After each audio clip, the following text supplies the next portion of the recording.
banana and chocolate cake. Tara mag-bake mga kabeshi. So for today's video, ito ang ating mga ingredients. So meron tayong banana, meron tayong harina, egg, and dark chocolate. So i-break muna natin tong ating dalawang egg.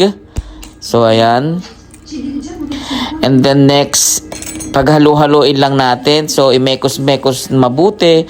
And then, iga-grind lang din natin mabuti ang ating banana. So, it depends kung gusto nyong. So, lagyan rin natin ng konting milk. Durog yung bananas or yung kahit may konting bubo para meron pa rin kayong makakagat pag kinain nyo yung cake nyo. Then, lagyan na natin yung ating chocolate. So, fondente nga pala ito. So, dark chocolate.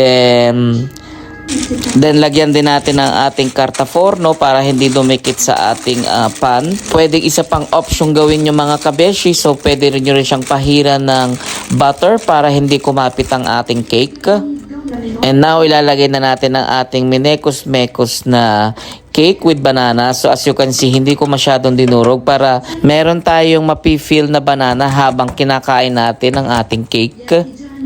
So, iset lang natin ang ating oven 180 degrees Fahrenheit and then bake it in 1 hour. And every 15 minutes mga kabeshi, chinecheck ko lang ang ating cake para hindi masunog dahil minsan luto na pala pero sa loob hilaw pa. So, ayan, i-check lang natin kung wala nang kumakapit sa ating toothpick. So, medyo may kumakapit pa siya. So, i-leave muna natin siya ng another 15 minutes. And then, voila! Ready na ang ating banana chocolate cake. Kain na po tayo mga kabeshi. Bon appetito. Ciao!